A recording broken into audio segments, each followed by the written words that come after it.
Everybody's got me? Yep. Professor Michael Eric Dyson interview, take one, marker. Stand by and clear. Well, I'd been a kind of an itinerant preacher, an evangelist of sorts, following my academic career.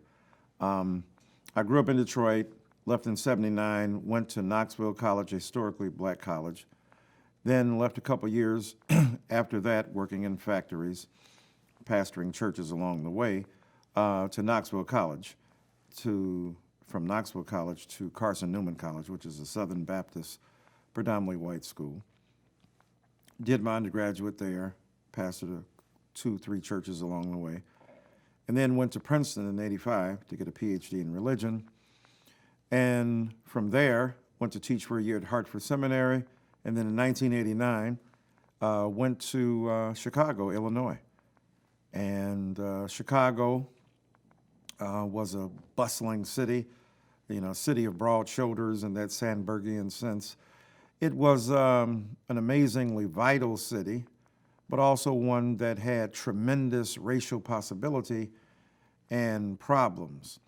And I moved there in the near immediate aftermath of the death of the first black mayor of that city, Harold Washington. So there was still tremendous afterthoughts of him, the after effect of having the first black mayor come to Chicago, emerge in Chicago, run that, second city, and it was enormously impressive. The downtown was still extraordinarily bustling, but there was radical division and segregation in the communities. There was radical segregation in the communities, so you had black and white rigidly divided, and Latinx over here in their communities in Pilsen and so on, black people on the south side, west side, white people in the collar counties and so on, and in parts of the city. So it was an amazingly powerful reflection of so many of the racial possibilities and problems and perils that marked America. And you could see why Chicago had been a laboratory for so many sociologists to study race, from Caton and Drake up to William Julius Wilson and others who are studying it as a laboratory of social possibility, but also rampant social segregation and all of the attendant social problems that came along with it. When you think about it, when King dies in 1968, America is still riven by race, tremendous polarities between black and white, and many others. I mean, the black-white divide is certainly not the only in a multiracial, multicultural society, with Asian, Latinx, African American, and others. But it has been, the black-white divide has been the major artery through which the blood of bigotry has flowed throughout the body politic for most of this country's history. And Chicago was a faithful representative of that. On the one hand, remember, Martin Luther King Jr. had moved to Chicago in '66, got outwitted to a degree by Old Man Daley, the first Richard Daley, who was the mayor. When they discovered King was going to move into one of the West Side slums, they went in and had it cleaned up. So the optics of it weren't as compelling as they might otherwise be when King moved in. But he wanted to dramatize, not only the Southern variety of, segregation, but the Northern variety of poverty and de facto segregation. It wasn't de jure as it was in the South, mandated by law, Jim Crow, driving a stake into the heart of interracial possibility. Up north, it was supposed to be free, and yet, it was enormously fraught with, social segregation and social hardship. I think it was Andrew Young who said that he had never seen, and with Martin Luther King Jr., such hopelessness and the inability of many of the black citizens to believe that they could overcome their social plight. So as bad as Mississippi was, there was a kind of buoyancy and a kind of hopefulness and a kind of resilience. But in Chicago, they faced enormous opposition, and some of that was generated from within.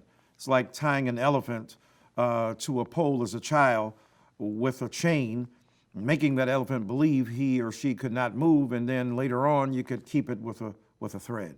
And so there was an internal sense of prohibition, of denial that had been internalized that King and Young and some of his other acolytes discovered. So when King dies, tremendous peril, tremendous housing segregation, and in the aftermath of his death, LBJ rushed through legislation for the Fair Housing Act.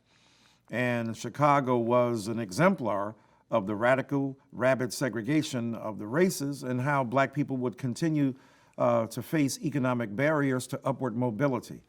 So in the aftermath of King's death, when you think 10, 20 years later, these are, as you said, the children of those in the collar counties of Chicago and the outer perimeters of Chicago who were resistant to King, who felt, and King got hit on the head with a rock famously in one of his marches and said, I've been through Mississippi and some of the dire places and stretches of the South, but I have never seen such virulence and such vigorous pushback and such aggressive and hateful resistance from white brothers and sisters than I've seen up here in Chicago. So the outgrowth of that was, on the one hand, an enormous possibility of forging connections between communities, celebrating them, Polish, Irish, Italian, Jewish, African American, Latinx, and so on. But on the other hand, never the twain shall meet.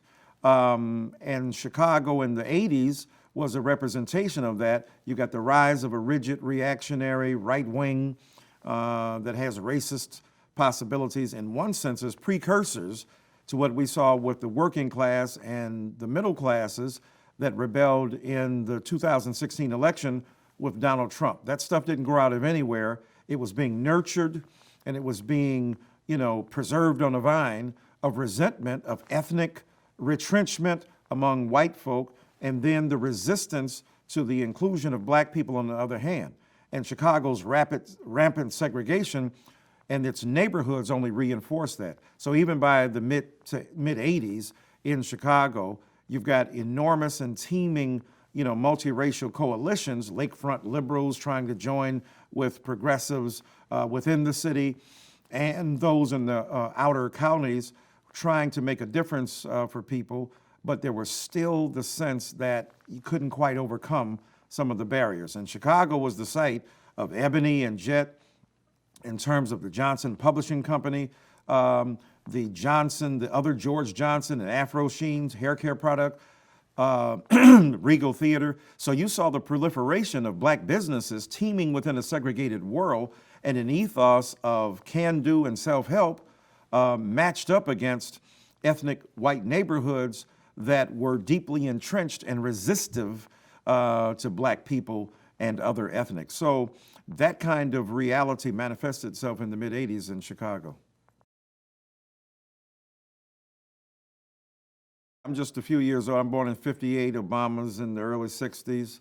And, we're relatively the same age within a 5-year period, but him in Indonesia and in Hawaii and living a vastly different, life with a vastly different landscape with interracial parents, one father from Africa, mother from Kansas, and I was born in the the inner city of Detroit, the deep inner city of Detroit, with a father who was an automobile industry worker and a mother who was a teacher's aide eventually in the schools of Chicago. So radically dissimilar in many ways, but similar in the sense that we're born and at the tail end of the baby boomer generation. I don't know if Obama quite fits, maybe he does, at the tail end of the boomers. And there was a sense of, hopefulness and possibility, what we could do with social change on the forefront, how we could encompass the ideals of American society, push forth the frontiers of radical social transformation. I was 11 years old when I wrote my first speech and delivered it at 12 for the Optimist Club of Detroit.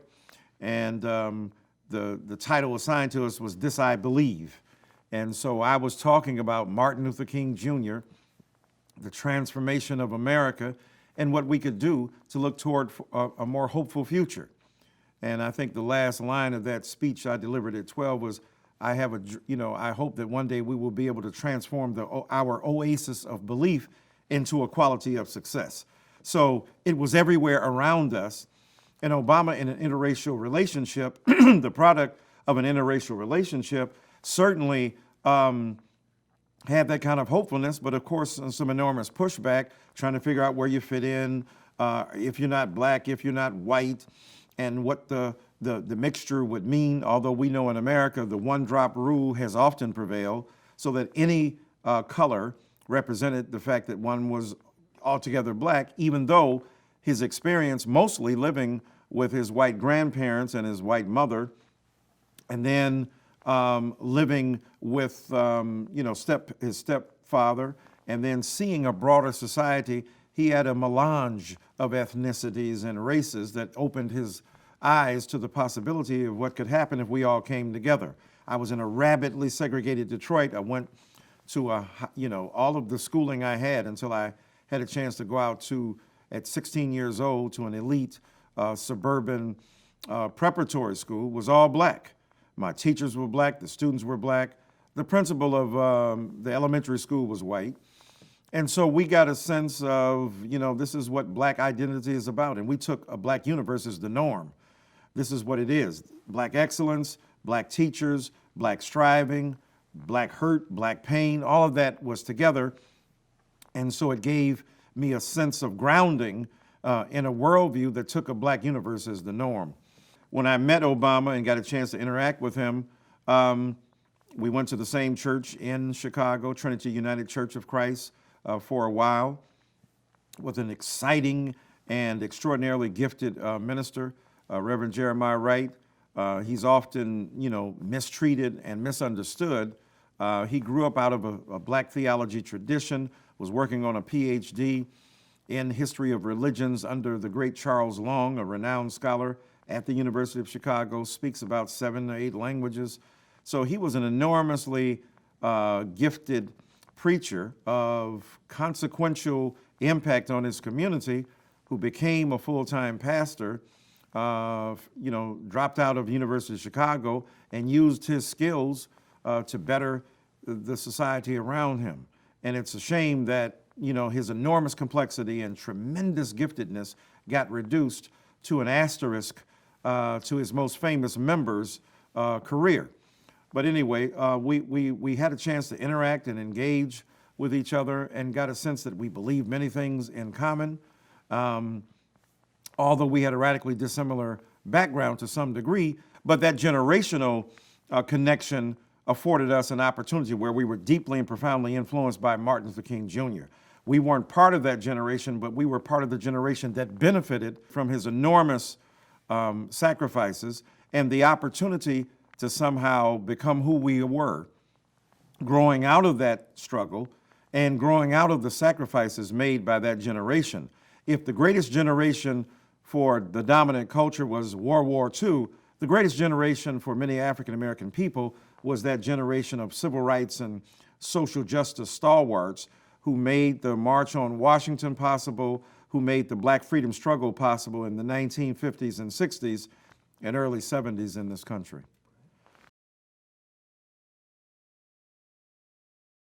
Jeremiah Wright was twice named one of the 15 great black preachers in America, at least one time in Ebony magazine. When you say great preaching, great black preaching, it may be redundant. The fertility of that tradition is rather remarkable.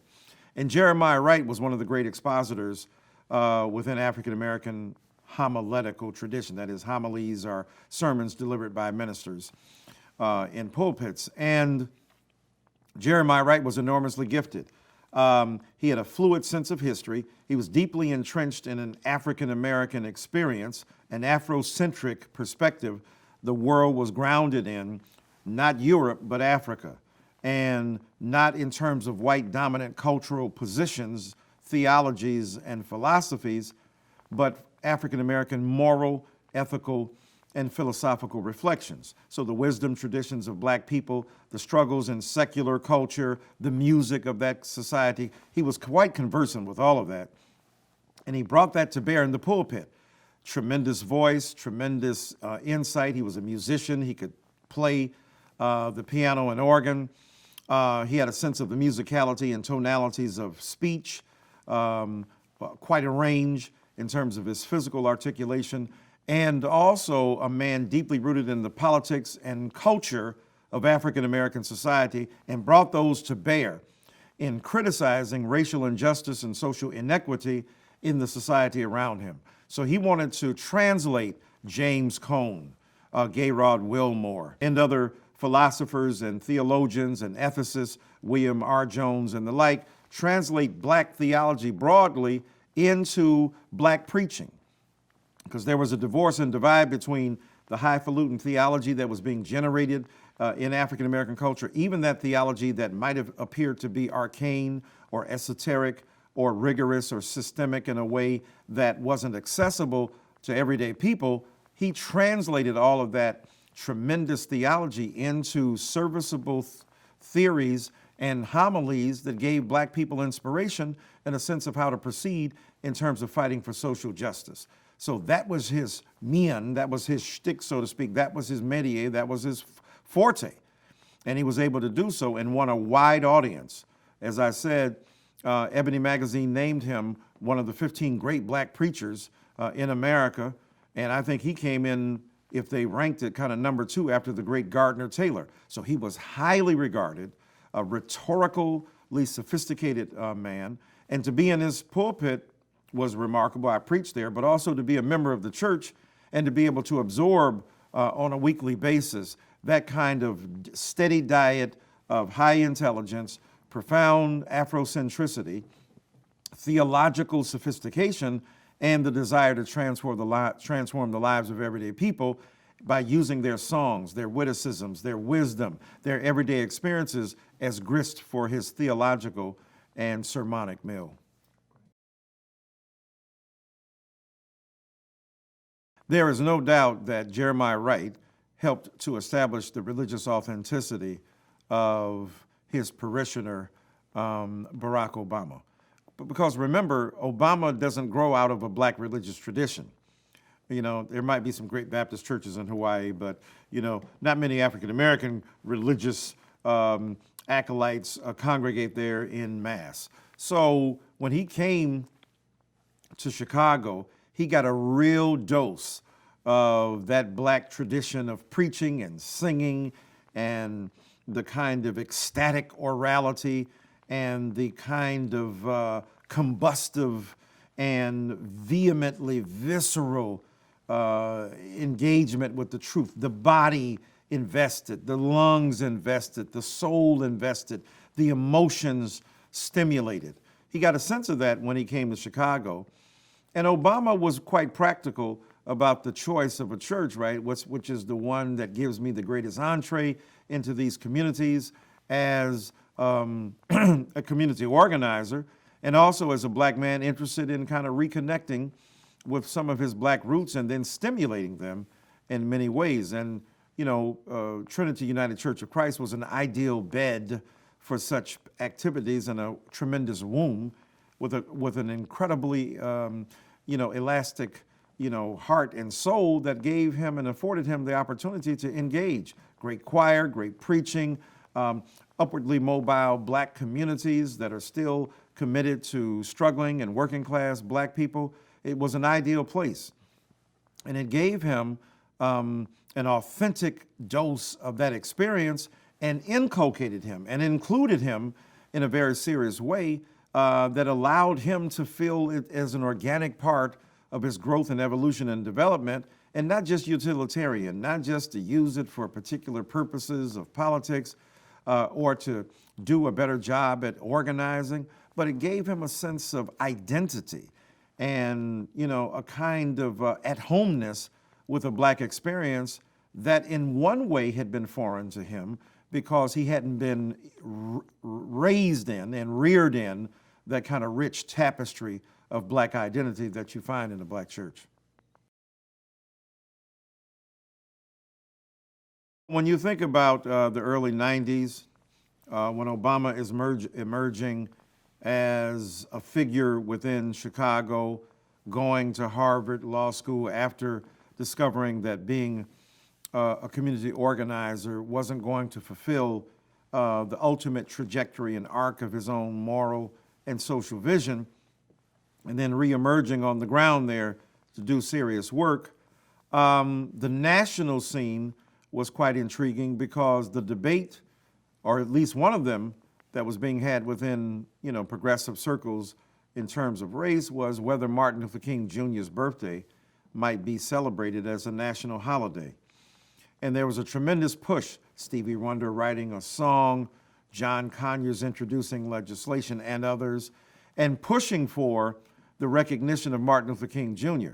And it wasn't simply the fact that this would be the first holiday named after a black person, and then recognizing that there was tremendous social and civic space dedicated to that remembrance, but it was about honoring the life of a man who made America better.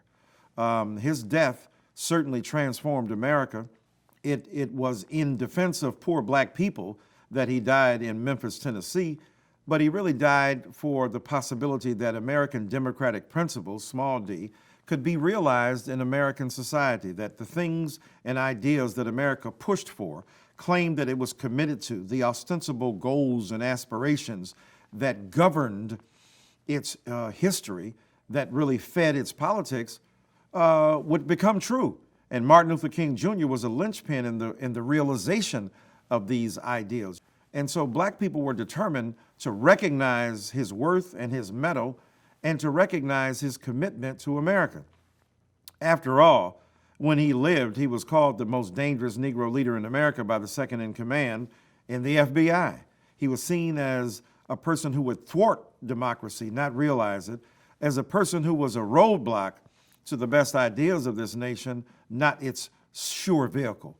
So in that sense, there was a fight over the interpretation of King's past to make sure that it would be the basis for a future appreciation for who this man really was. So you got all those forces, black civic forces, black social forces, black entertainment communities, and black civil rights organizations, Mrs. King, his widow, at the forefront of that, fighting for the recognition of Martin Luther King Jr. You got states denying it, I think Governor Meacham in Arizona and others were, some of the last holdouts, and some people would split the King birthday with the recognition of Robert E. Lee. So there was always fraught territory and tremendous tension over King's identity and King's politics and King's place in symbolic presence. But he certainly was a tap source for so much that was good and powerful in America, but also the pushback against him. And eventually, when Ronald Reagan signs that legislation and gives that catty remark about we'll see whether Martin Luther King Jr. basically was a communist when the papers are released in 2027,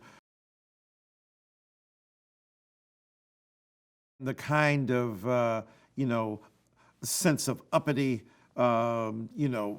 presence that King betokened, and the kind of catty resistance that Ronald Reagan, in his own way, gestured toward, told all you needed to know about America in the early 90s. Jesse Jackson at the helm, having run twice at the helm of African-American social struggle and political struggle, having run twice for the presidency in '84 and '88 to really live out part of the destiny of a Martin Luther King Jr. and the way in which it transformed racial politics. But in the 90s, the pushback, the white resistance, the white resentment, the reenactment of, a kind of coalition that was part of, the racial resistance of the 60s, all that stuff was coming to bear. Then you had the big culture wars going on in the late 80s and early 90s, where people are debating what's part of the canon. People are writing books. Alan Bloom, The Closing of the American Mind. Oh my God, multiracialism and multiculturalism are a problem. And if you start including, Ralph Ellison and James Baldwin and Toni Morrison, now seen as stalwarts of American literacy, no human being claiming to know or be about the serious literary tradition of America can ill afford not to, understand Invisible Man or Beloved or The Fire Next Time. But then, there was huge debate. Does Toni Morrison deserve a Pulitzer Prize? People had to have a committee to argue for that long before she won the Nobel Prize. James Baldwin had fallen out of favor, now to reemerge as the voice of America's conscience. And so all of those fights were going on. The King birthday, multiculturalism in America, the culture wars, which were not simply about race, they were about left and right, progressives, liberals. Arthur Schlesinger, who had worked with, John Kennedy and some with Lyndon Baines Johnson, was now part of a liberalism that was askance and skeptical about this new racial development and multicultural formation. So it wasn't just left-right. There were, old-style liberals who were skeptical here, tossing in with conservatives and radicals and progressives getting together and forced to talk to each other. Very interesting times. Yeah, well, Bobby Rush is a beloved man, was then, is still now, a Black Panther, a man who was closely connected and twinned to Fred Hampton, a young revolutionary who lost his life, 21 years old, in Chicago, essentially set up and murdered by the FBI and the local police complicity there. And so Fred Hampton and Bobby Rush were heroic figures.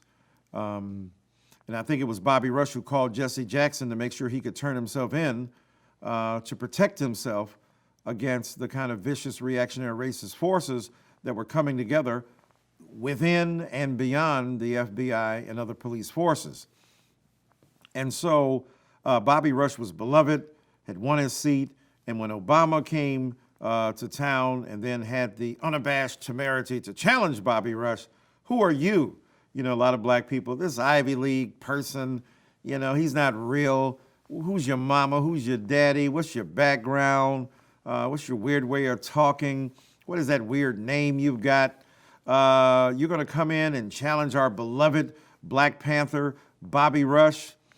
And Obama, girded up his loins and got his grits together, as they used to say back in the 60s, and tried to make a real push and was not easily dissuaded or discouraged from doing what he was doing.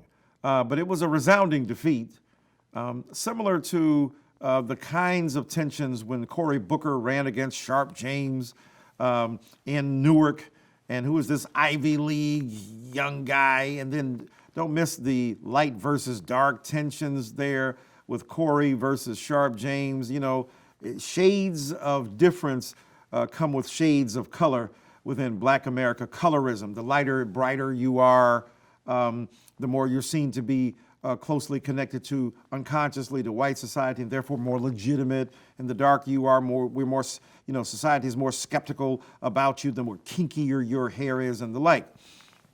And so some of those tensions were there with Obama, some generational stuff, but mostly that inside-outside, Ivy League versus hood versus neighborhood activists. And even though Obama is a community activist in his background, having gone to Harvard, there's skepticism, because Black people ain't gonna dig you just because you're Black. You gotta prove it. What are your bona fides? What have you done?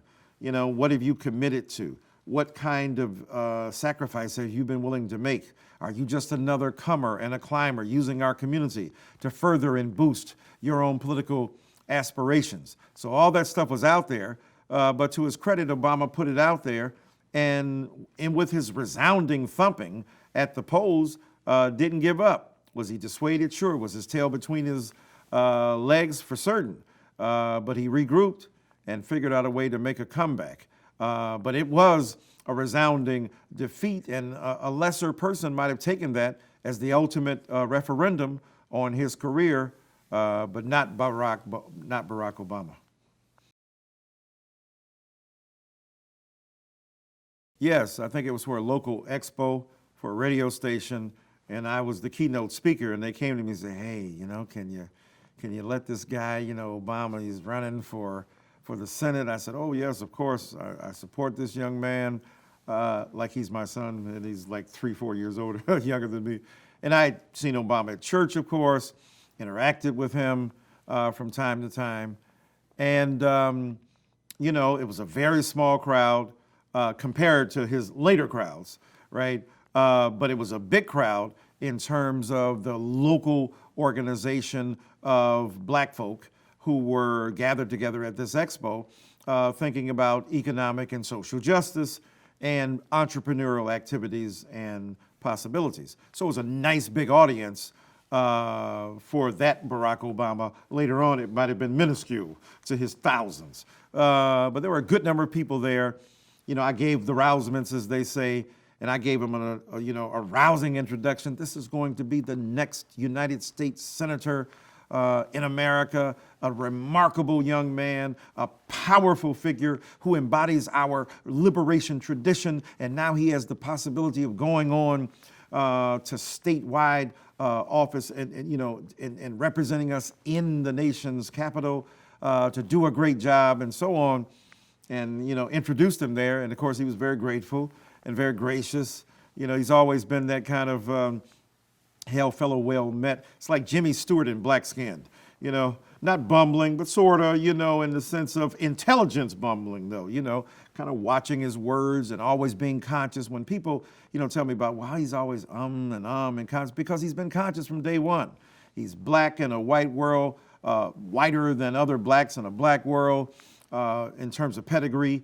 And, you know, genetic association and familial commitments and identity. So he's always kind of judging his words, trying to figure out, how do I get along? How do I fit in? What do I do to make both my entry and exit? So he had all of that stuff to going, and it's kind of charismatic and it's kind of nice, self-deprecating, but assured of who he was, with a vision, very specific in particular, and able to tick it off.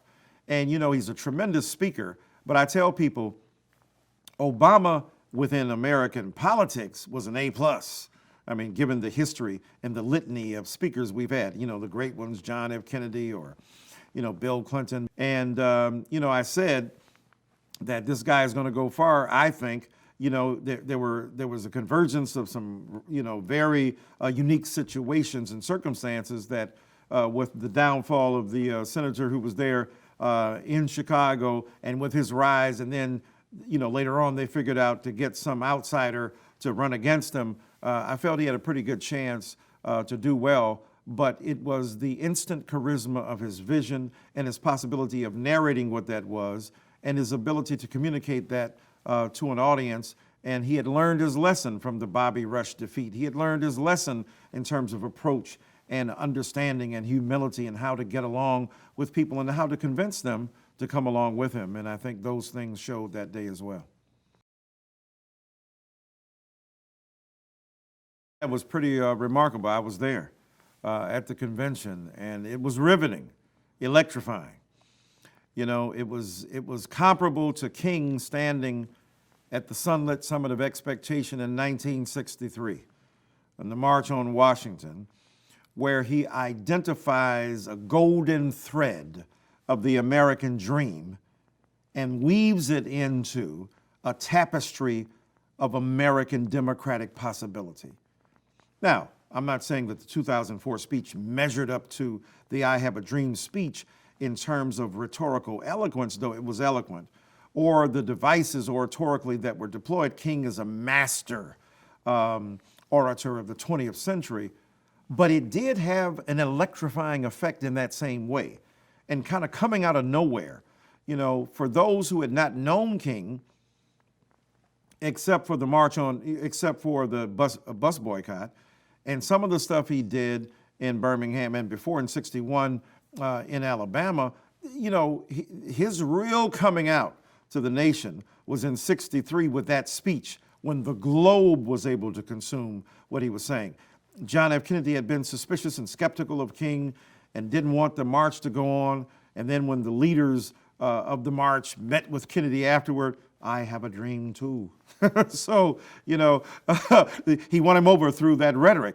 And Obama won America over. There's not a black America or white America. There's the United States of America, right? There's not a blue or red. There's the United States. I mean, that was an ingenious refrain that allowed him to encapsulate in brief rhetorical scope and powerful moral arc his own understanding of what the possibility was when we all came together. And it was remarkable. It was well received. He came out of nowhere to become a star overnight. And it was great to observe, but it was ingenious in its ability to summarize Obama's background. He talked about his father and his mother and his grandparents.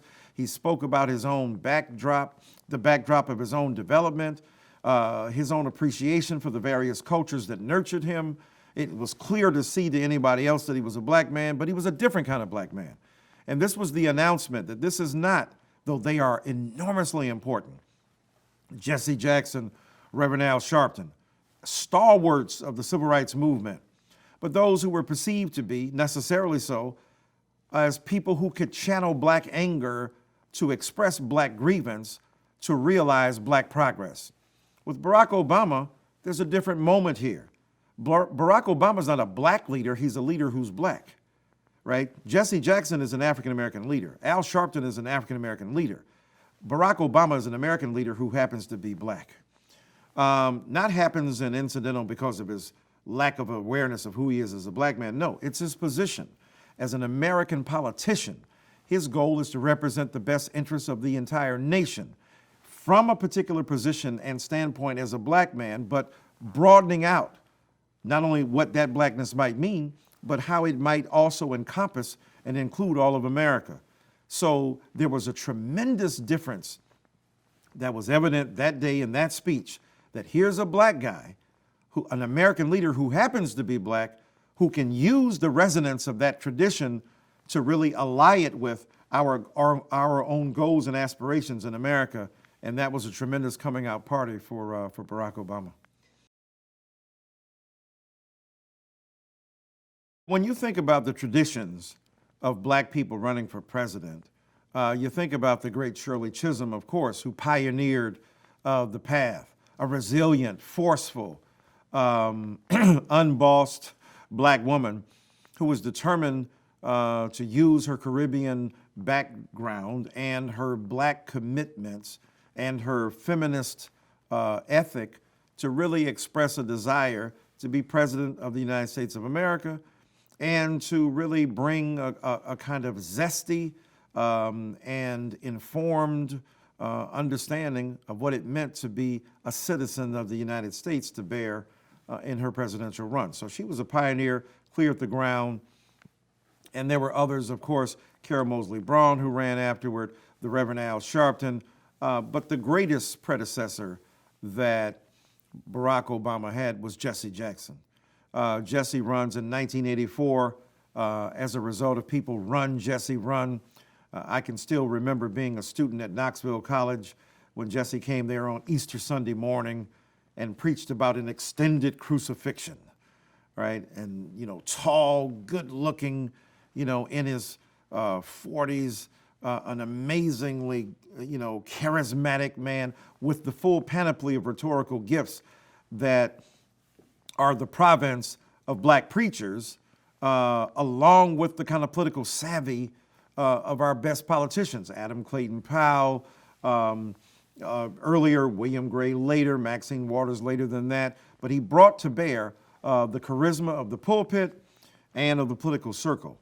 And so in 84, he did that, but in 88, he really stepped it up. He changed the rules and the laws, right? The rules, especially when it came to how votes were counted. It used to be a winner take all. He challenged that from 84 and 88. Proportionality became critical. And without that, Barack Obama would never have beaten Hillary Clinton. Because had the old laws prevailed, winner take all, then Hillary Clinton might well have been that first time in 2008, the winner of the presidential sweepstakes for the Democratic Party.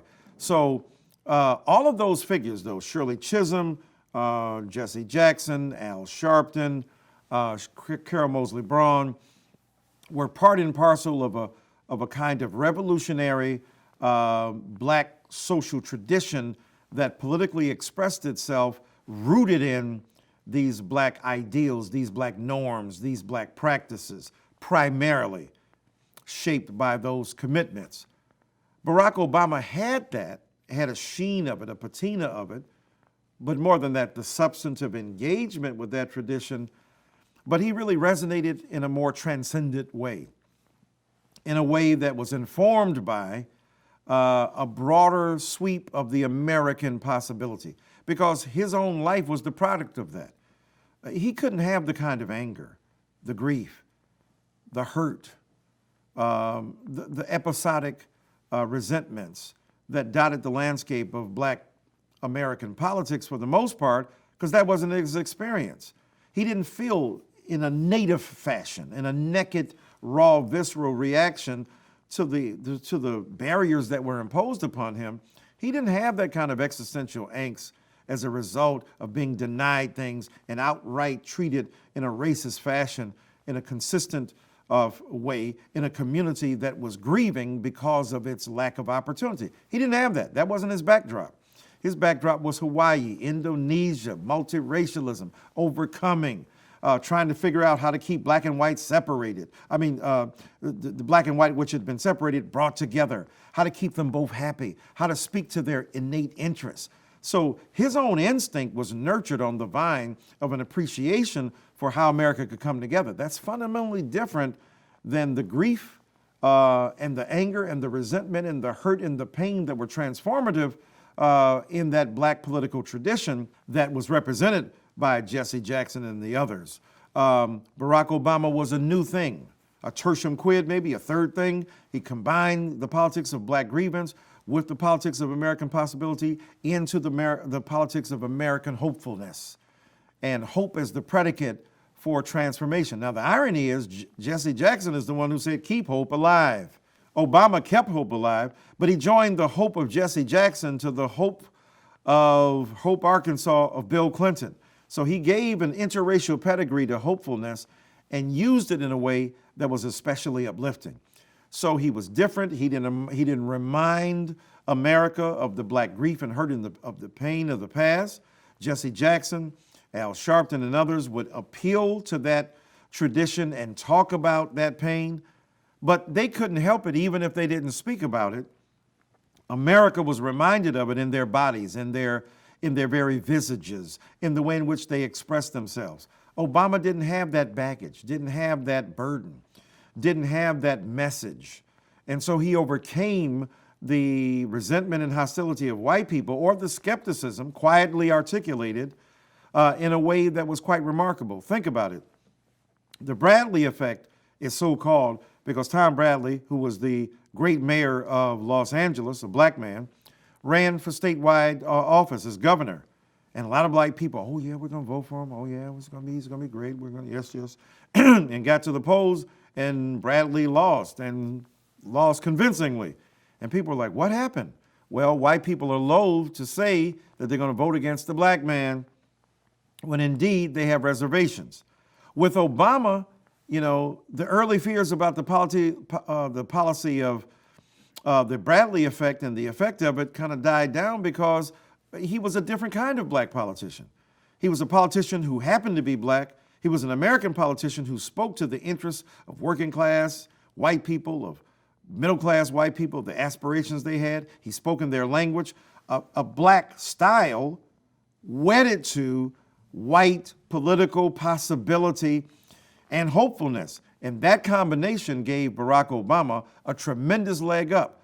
So even though he appealed to and pulled upon a tradition of a Jesse Jackson or an Al Sharpton, a Shirley Chisholm and others who had run, he owed a great debt to the style, the cool, calm engagement with the broader community from Hawaii, in America, in the heartland, in a way that American white people were able to identify with him. Not all of them, but enough of them to make a difference. Enough of them to relieve the worries and fears of the Bradley effect coming into play.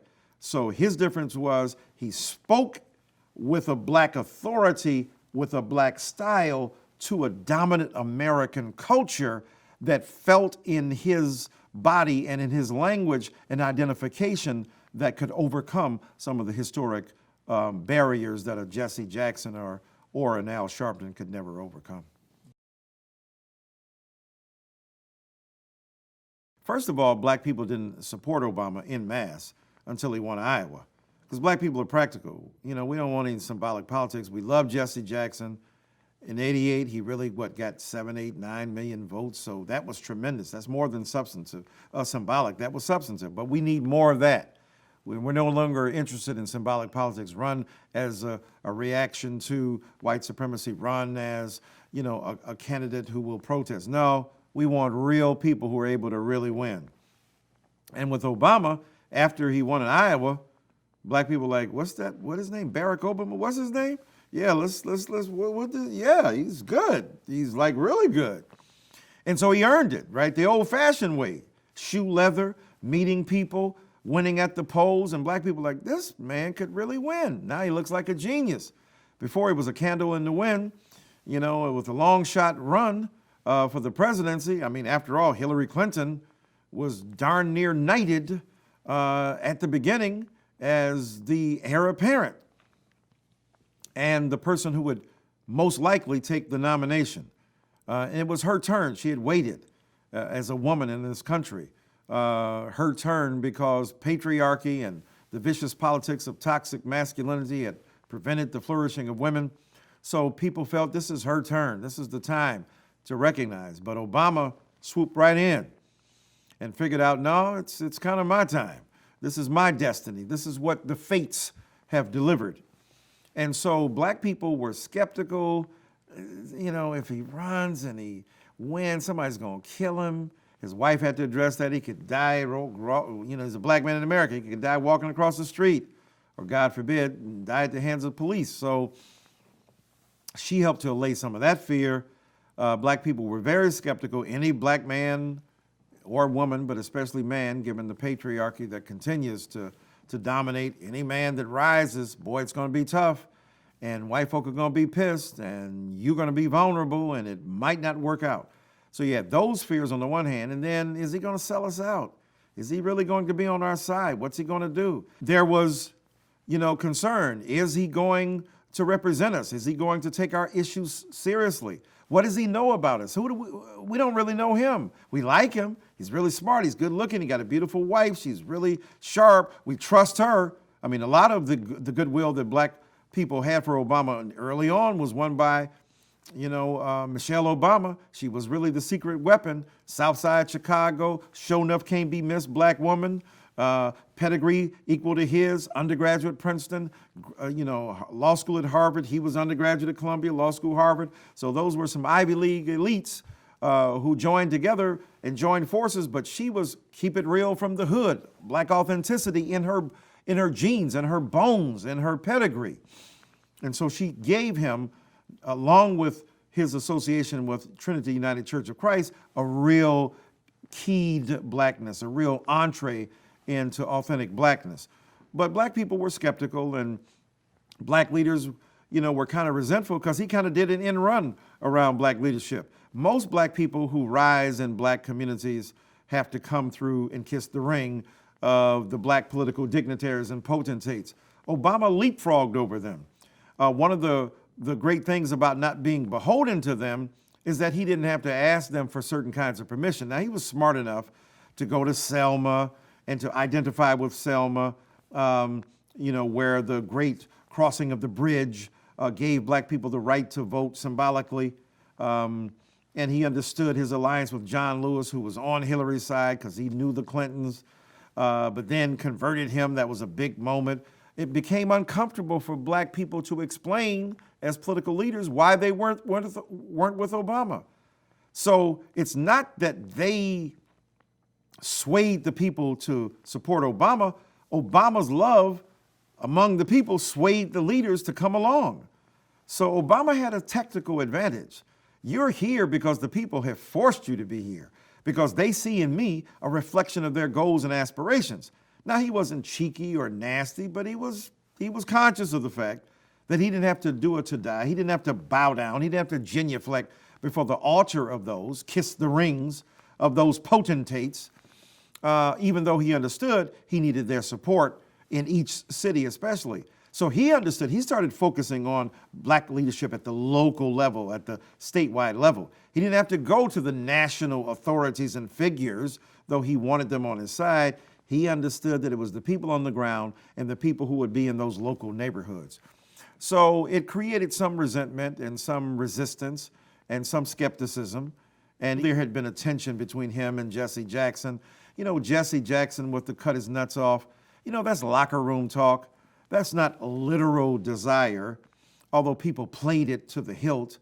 It's sad and tragic that the Obamas and Jacksons have not quite come together. I think Santita Jackson, the daughter of Jesse Jackson, is the godmother to one of the Obama children.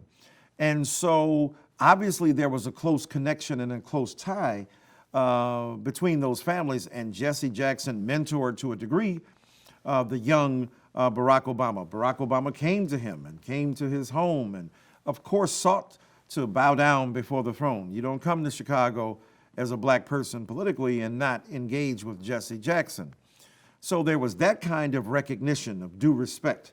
But once he emerged as a national figure and Jesse Jackson expressed the desire to cut his nuts off, again, locker room discourse, an unfortunate slip of the tongue that he did not mean for public consumption, but nevertheless became public, served as the predicate for the distancing of Jesse Jackson. And really, in one sense, it was a gift to Barack Obama, because now he didn't have to explain why he was keeping Jesse Jackson at a distance. He would have done so anyway. He would have found a way to not identify with Jesse Jackson so radically that it would discourage people from identifying him as an independent political force. So in one sense, the slip up of Jesse Jackson was a gift to Barack Obama. Now I ain't got to explain it because everybody understands if a guy's trying to cut your testicles off, you don't owe him obeisance. You don't bow down before his throne. You don't bring him into your inner circles. Even though after that faux pas, Jackson was still being used by the Obama camp because they were trying to figure out a way to still make good with him, but it was never the same after that.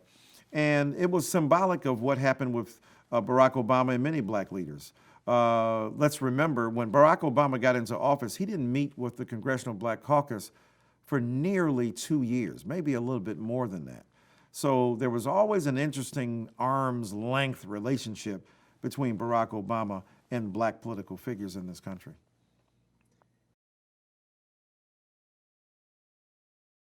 Katrina was a devastation, not only physically, not only in terms of natural forces, but in terms of racial forces.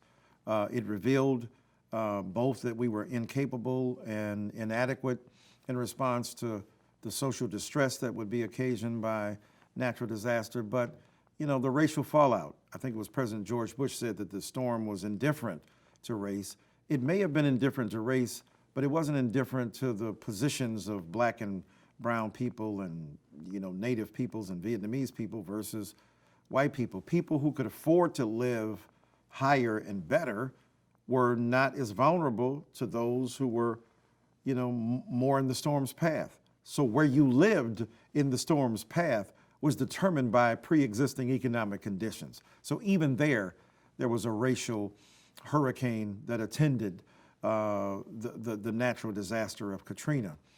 Many people said, look, it wasn't active malice, it was passive indifference and the like, and President Obama suggesting that.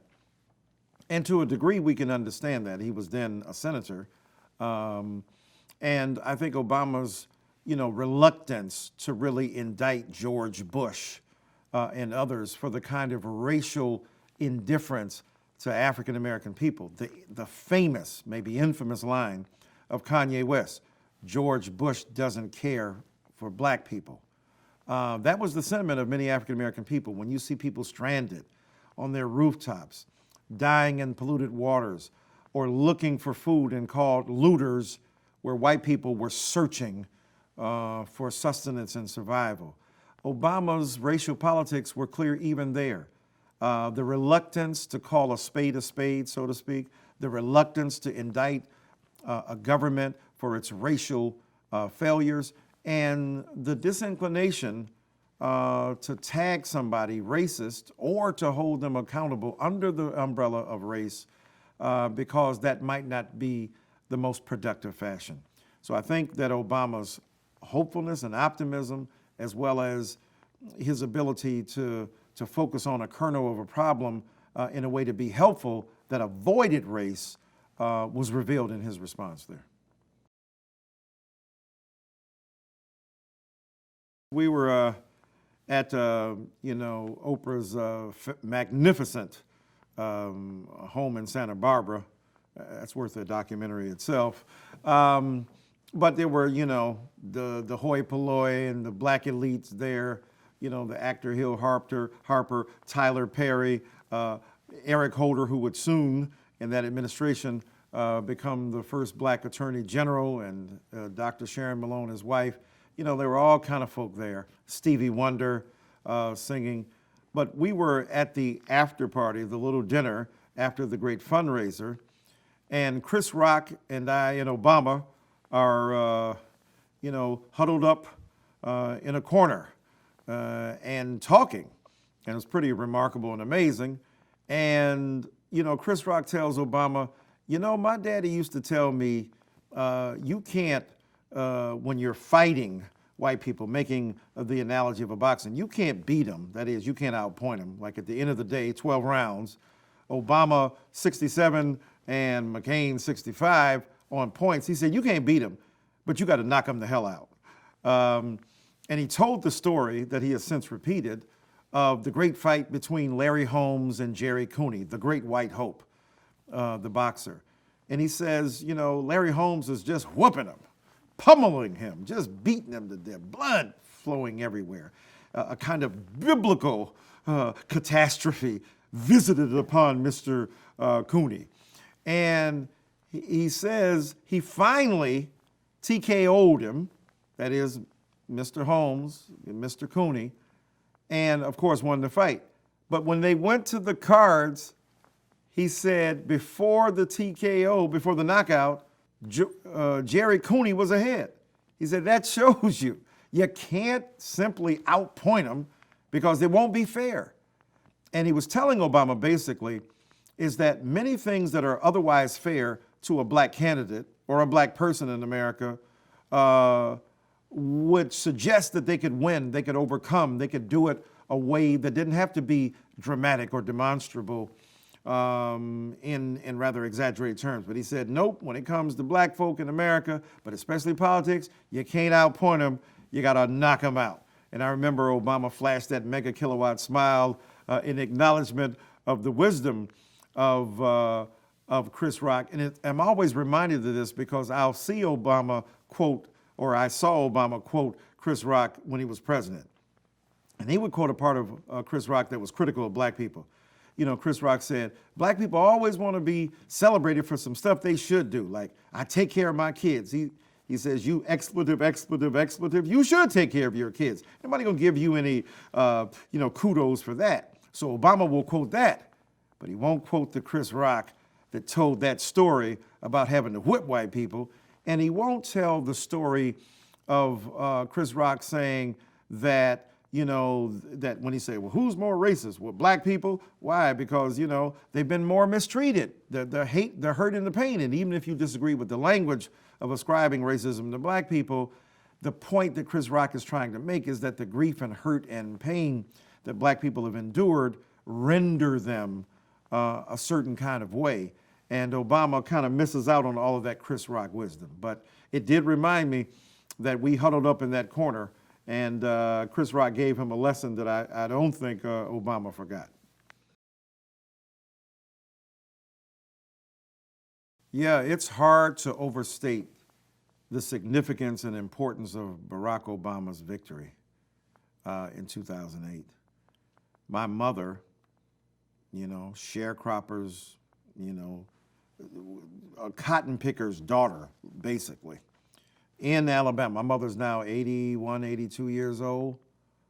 And when he won in 2008, the tears, the joy, the disbelief that this could ever happen in America, that the United States of America, when Maya Angelou would say, these yet to be United States of America, the credo, the Latin phrases, e pluribus unum, out of many one.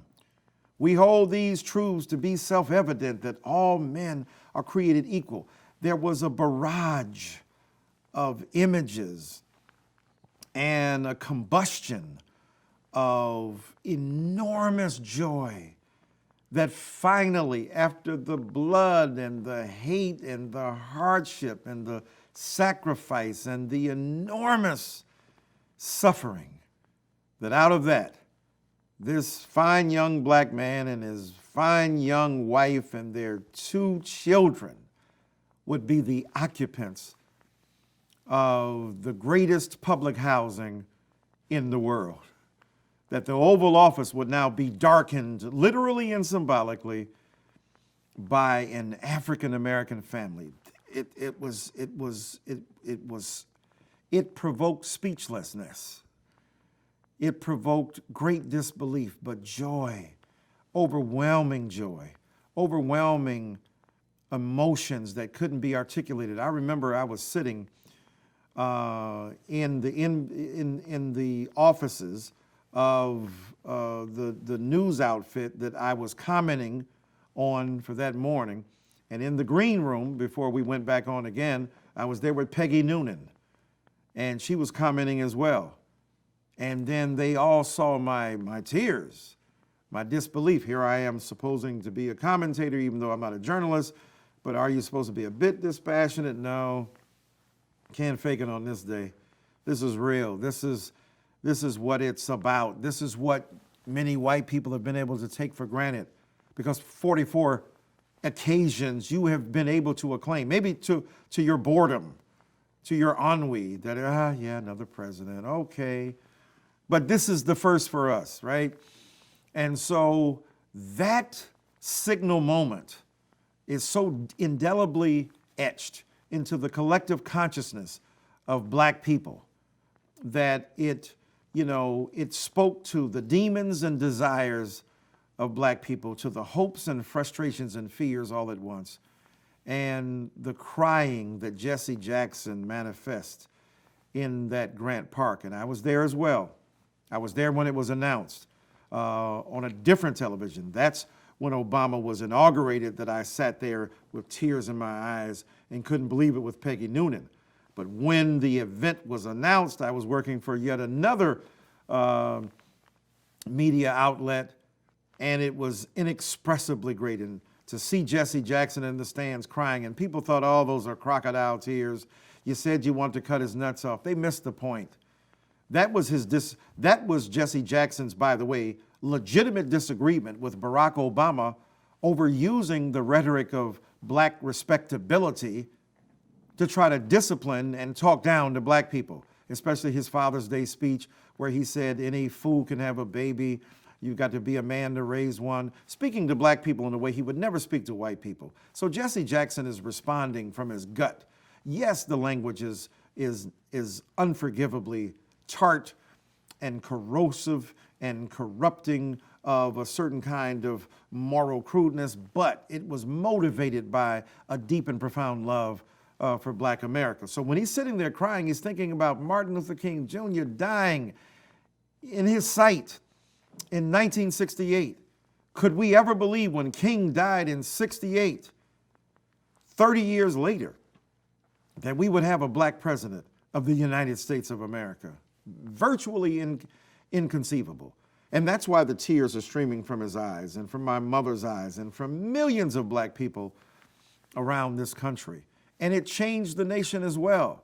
Even those who were hardened, bitter, naysayers, or those who didn't think that black politics made a big difference. And why do you black people get obsessed with having a black president? Just vote for a president that will do the right thing and so on.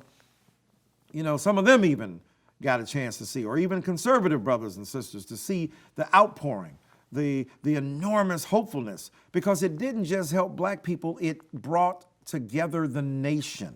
It portended the possibility. It pointed to the enormous possibility that for once we could get this right, that we could bring ourselves together, that we could shirk the irresponsible partisanship that had bitterly divided this country, the fracases we had, the outbursts and contagion of nastiness that was, and the biliousness that was the characteristic moment of American politics, gone, dismissed in a moment, in the twinkling of an eye. Now comes this political figure. And he brought together so many disparate communities. He gave hope to those who had not had hope for a long time, a voice to those who had lost their voices in the wilderness of American politics. And here this guy sat, and here he was, and it was incalculable, and it brought that sense of hopefulness to this nation. Now, we know it didn't last long. We know that on the very night of his inauguration, Newt Gingrich and others are trying to figure out a way to make him a one-term president. We know that Mitch McConnell was not devoted to making sure that he could work with this man to forge a connection that would have given the world a sense of what is possible when Americans agree, even if they disagree politically, that they agree that the nation is bigger than their partisanship, than their political affiliation, than their parties. Instead of that, instead of embracing that hopefulness, he chose the lonely, bitter, nasty way of rejecting Obama outright, of partisan politics, and dare we say it, America eventually grasped hold of and reinvigorated a nasty rhetoric of race and racism that poured quite viciously over the heads of Obama and his family, and really reintroduced this country to some of the worst racial sentiments and passions we've had. The rise of the Tea Party, the resistance of the right wing, the recrudescence of white supremacy and white bigotry, and the revival of a nasty, intemperate resistance to black humanity by calling Obama a simian, an ape, talking about his wife belonging not in a beauty magazine like Vogue, but rather in either Sports Illustrated as an athlete, but most especially in National Geographic as an animal. Those kinds of nastinesses dotted the landscape quite quickly after Obama assumed office.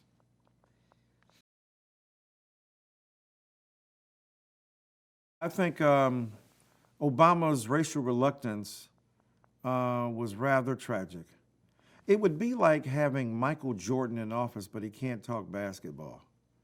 Hey, President Jordan, tell us about that pick and roll. So, look, on the one hand, who could blame Obama? I don't want to be pigeonholed as the black president. I don't want to be pigeonholed as the only thing I can talk about is race. In fact, when I come into office, the greatest thing that is confronting the nation is the economy.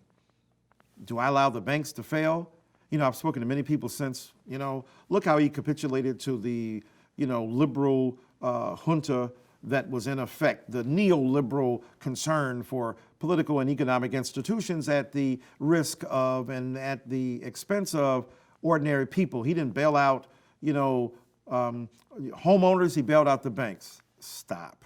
Can you imagine the headlines after the first black president allows the banks to fail for the first time, right? And the worst crisis since, the Great Depression, it ain't working, it ain't gonna happen. And he couldn't allow it. So he understood that I gotta fix this economy.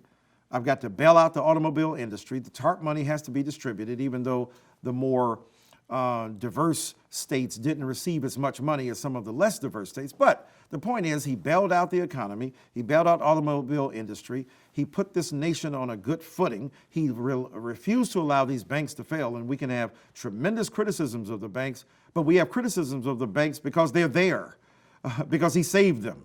And so some of the enormous good that he did was unfortunately undercut by the obsession over his race.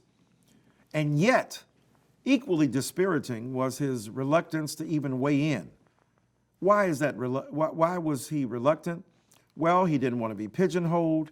He knew that, that's a rabbit hole that once you get down, it's hard to get up out of that hole in that space, and that people would be obsessed. And then thirdly, what he understood is that it would be divisive.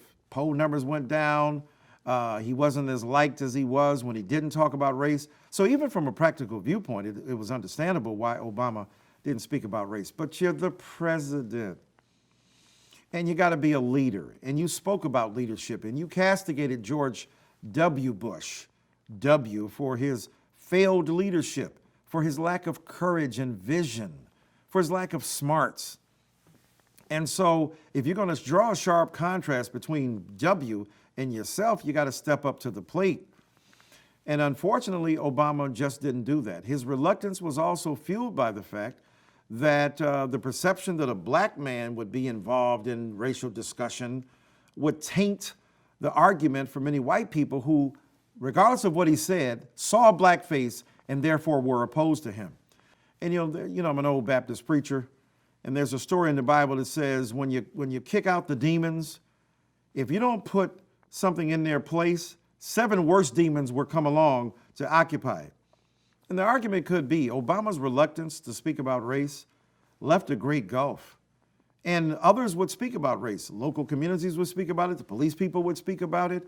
To their ability, black organizations and groups would speak about it, but especially those who were less skilled at the political level. So if you leave it open, if you don't weigh in, if you don't bring the bully pulpit of race to bear upon society, others who are less gifted or less good, who are less inclined to do the right thing, will fill that vacuum. And I think when you look at the transition from Obama to Trump, Obama, when the teacher of conscience is asking who will speak about race, Obama keeps his hand down. Trump puts his right up. Oh, I'll talk all day long. But he talks in ways that are divisive, that are cryptic, that are hurtful, that are painful, that are quite frankly racist, that are truncated by lack of nuance and sophistication. And the guy with all the skills, the guy with all the tools, is reluctant to speak up. And Obama's reluctance may have been his personal disposition too. Quiet, Hawaiian, let's get along. I don't want to ruffle the feathers or rock the boat. But it was bad for the nation because his reluctance kept him mute and quiet on the central issue of American culture, despite everything he tried to do. Fix the economy, bail out the banks, bail out the automobile industry, make sure that, gay and lesbians are protected in America, and all the great stuff he did. The issue of race was persistent and dominant because it is America's original sin. It is the major fault line around which and through which America defines itself, by which America understands itself. And if the most powerful figure in the nation and indeed the world refuses to address it, it will not go well. It would not be a good thing. And the irony, of course, is that Obama said, treat me like any other president. I don't want to be better or worse, just treat me like any other. Well, President Obama, every other president before you has had to deal with the issue of race. Nobody got let off the hook. The white guys didn't get a pass, right? They didn't get a pass. You can't get one either. He saw that. I think he got bad advice. And look, Obama gathered around him the smartest people on everything. The economy, the smart people on the environment, smartest people about foreign policy. Who did he gather around him for the issue of race? We can't think. We can't remember. Of course, politically, he had the wise counsel of Al Sharpton when it came to understanding African American communities and the like, but he gathered no racial thinkers who could challenge him, who could help him shape a polity that was rooted in an awareness of the necessity of dealing with race, even if you wanted to pitch it to a broader audience. So in that sense, Obama was a victim of his own success. You wrote one of the greatest books ever, memoirs, Dreams from My Father.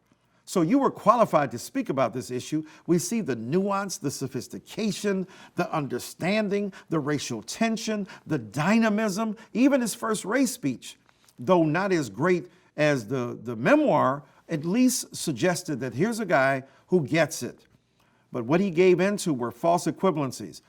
Black people from the 60s were upset. White people are upset now. Those are parallel. No, black people are upset in the 60s because they're being denied opportunity. White people in the 2000s are upset to a large degree because they have to share their resources with black people. His false equivalencies disallowed him to really be of benefit and advantage to the larger society. Obama was never pushed in the same way that Black Lives Matter pushed Bernie and Hillary. So he never got his mettle tested to that degree. He was able to escape pretty much unscathed. But I would argue that one of the reasons that Cory Booker and Kamala Harris find themselves struggling a bit with African American numbers at the polls is because there's a delayed response of disappointment over the Obama years. We're no longer, going to wave a magical incantation over us to get us to participate.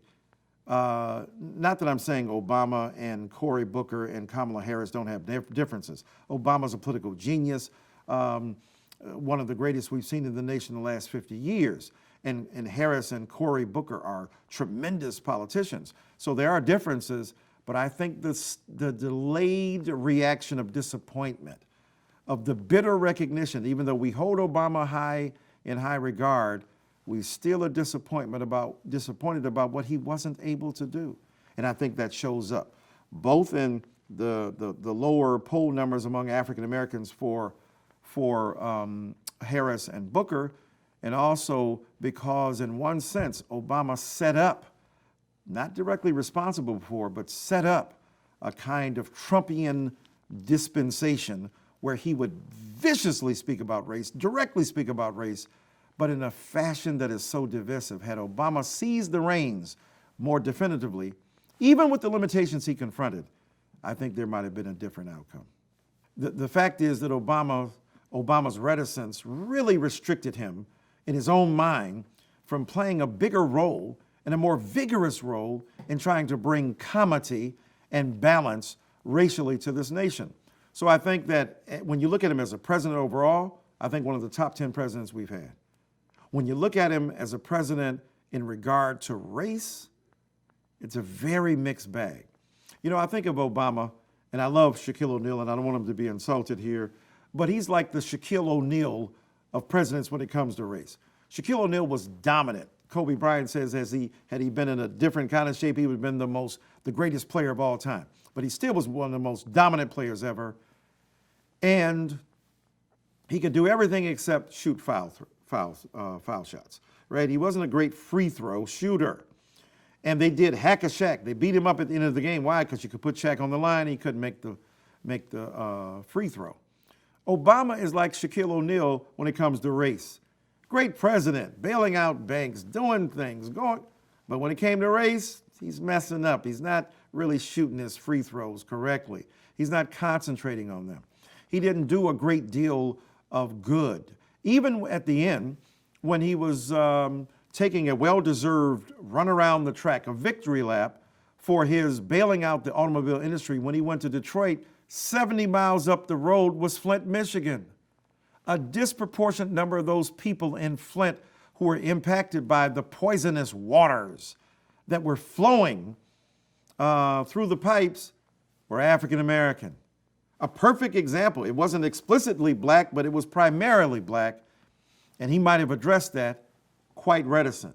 When Dave Bing was the mayor in Detroit looking for resources, and Dave Bing had been at Syracuse and then went on to the Detroit Pistons and one of the 50 greatest players of all time in basketball, but then was a mayor after starting his steel business, was mayor of Detroit, didn't receive the kind of support that Obama gave to other mayors who were not African American. So there were ways in which his evolution was undeniable. He embraced his role more sensibly, although many others thought he could have been far more aggressive when it came to the issue of race, because you don't have another race to run for. You can be yourself. But what many black people missed, and I tried to tell them, he is being himself when you see him being moderate, when you see him being very cautious, that is who he is. You projected your desire upon him, your design upon him, your druthers upon him. But at the end of the day, he was a middle-of-the-road, moderate Democrat who tried to make use of progressive politics in many instances to forge connections and change politics in America. But at the end, he was no racial radical. He was not even a figure who could understand the use of the bully pulpit to enhance African American and Latinx people, not in a partisan way, not in a narrow way, but in a way that would enhance his role as the President of the United States of America. If my hand is hurting and it's fine, but the little finger is hurting, to help the little finger doesn't mean I don't like the entire hand. It means that I've got to help the little finger in order to make the hand more strong, right? To make it stronger. Obama didn't understand when it came to race that by helping black people, you're helping America. And those who have helped us in the past understand that when black people are strong, the nation is strong. Obama thought if I help the nation get strong, black people could come along. I think ultimately he understood that he had to flip that script. As I said to him in the office, I said to him in the White House, if universalism worked, the Declaration of Independence can't be beat. The Constitution is great. The Bill of Rights are good, but they are not enough. We needed the Civil Rights Movement to make sure we could bridge the chasm between ideals and realities, between the Constitution and people in the street, so that you had to march those words from parchment to pavement. They were interned in ink, and you had to revive them and make them sing.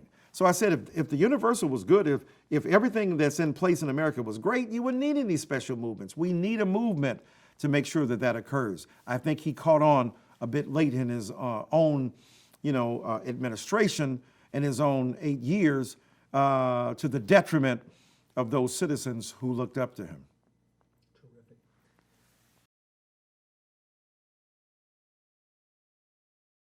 Well, when you think about the trajectory of Obama's time in office and dealing with race, it's tagged by,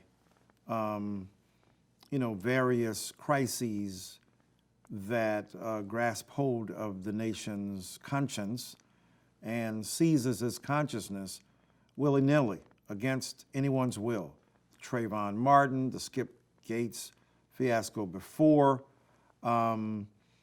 the Michael Brown killing by the cop in Ferguson,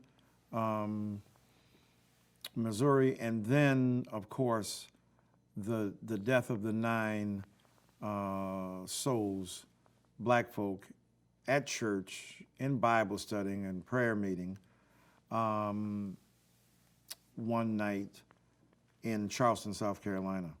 The killing of those 9 people by Dylan Roof, an avowed white supremacist who had been, radicalized on the internet, and then walks into that church, murders them, and before their bodies are cold, he is forgiven by the survivors of those families. In itself, as a side episode to that entire encounter, a remarkable display of black humanity and the willingness to forgive even the most heinous forms of white supremacy and violence in the name of the God that they serve. So Obama, seeing the nation torn by this, hurt by this, grieved by this, is also edified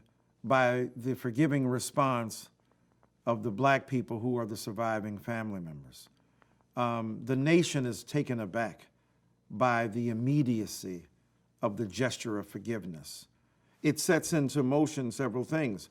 Lindsey Graham and Nikki Haley will eventually, and in an unanticipated development, side with the taking down of Confederate monuments, right? And not allowing them to any longer menace black people and others who find those offensive, dotting the landscape of American civic culture, supported by their tax money, and yet defying their humanity and rejecting them outright as members equally of a society. One cannot help but understand that those symbols and signs betokened in those statutes said what they said. Heritage, to be certain, but a heritage of hate, of disavowing the humanity of black people. So Obama saw the consequence of the forgiveness immediately in the aftermath and decided to deliver that eulogy, because he was not speaking merely to that congregation, he's speaking to the nation. And interestingly enough, Obama understood that he was the representative not only of the nation, and he was, but he also was representative of the desires and hopes of black people to overcome their conditions, right? So if Obama was the representative and the symbol of black progress, black people were the proxies for Obama. Ordinary black people were his proxies. Can't kill him, kill us. Dylan Roof, in his manifesto, spoke about the consternation and bitterness and perhaps even the hatred of Obama, but he can't make it to the White House to murder him, so that black people who are his proxy, innocent, random, anonymous black people, are now the victims of white hatred because of his inability to engulf Obama and to dismiss and incinerate and therefore murder him. So black people are the proxies to Obama, and Obama is the symbol of black progress. Dylan Roof cannot murder Barack Obama, but he can reach anonymous black people, random black people. The Rhyme and Reason, of course, the most prominent black church in the area and so on. He had his own internal logic.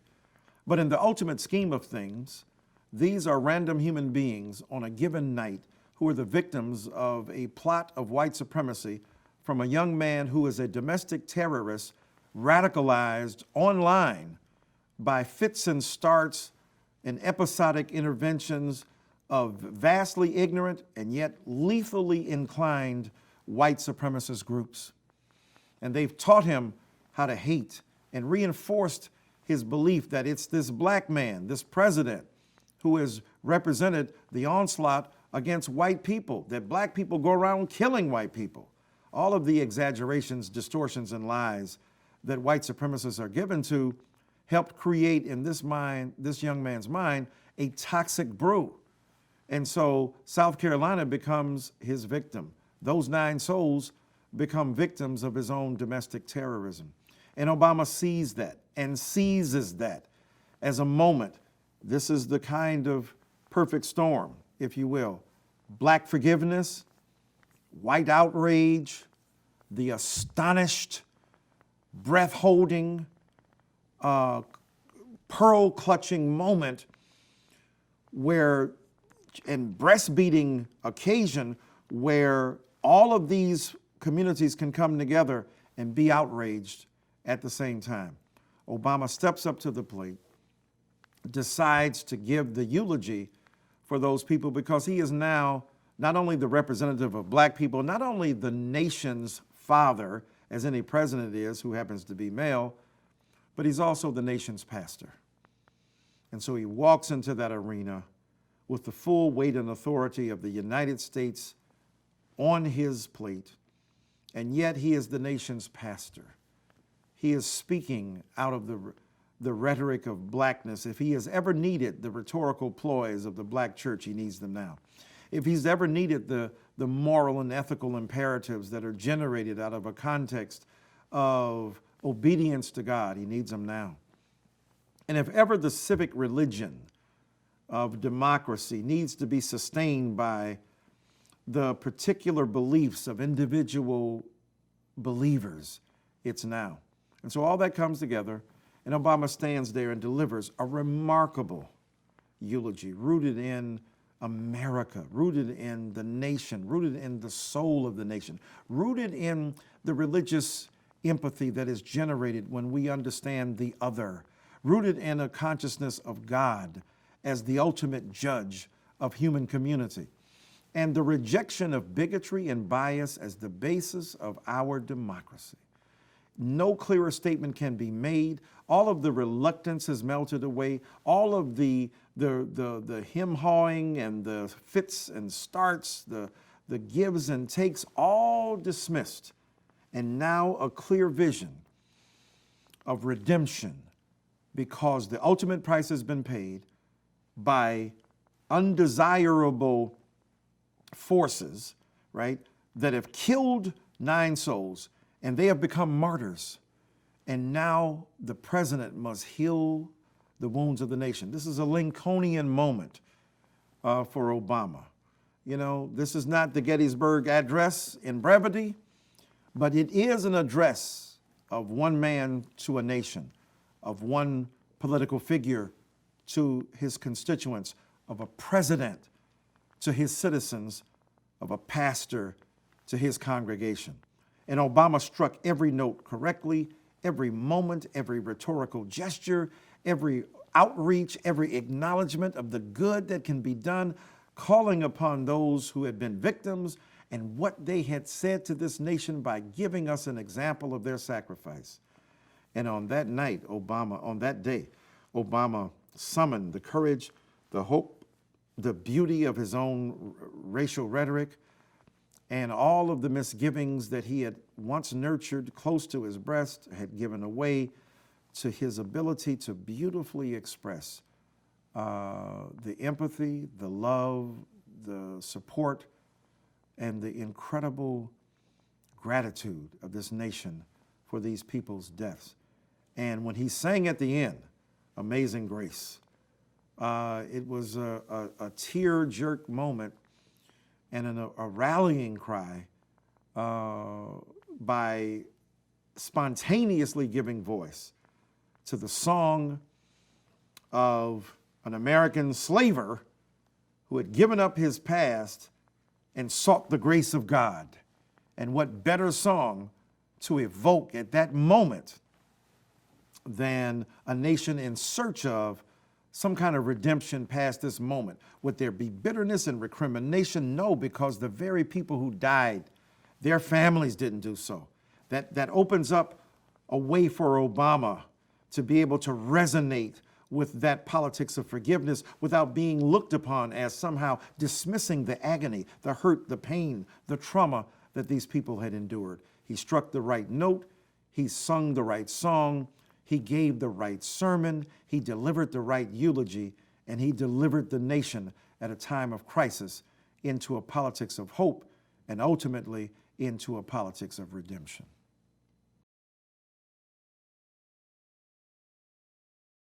You know, the buildup to the encounter was quite intriguing because I had served as a surrogate for President Obama when he first announced his run.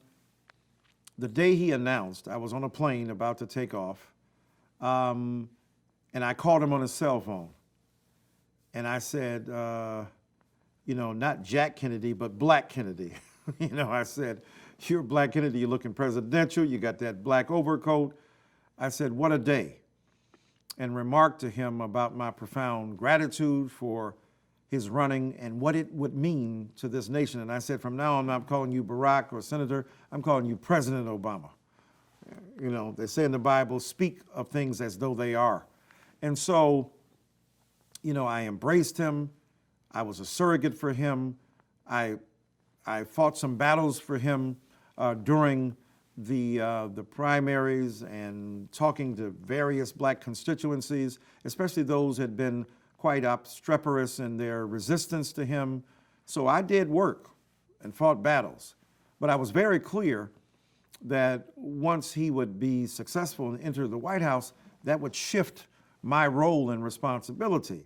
Because after he ran, whether or not he won, I would still be a scholar. I would still be an intellectual. I would still be a public intellectual trying to make valid arguments about, you know, tremendously complicated issues in ways that were lucid and clear to the public. one of which would be, if he were president, the good things he was doing, but also the failures and flaws that would inevitably appear.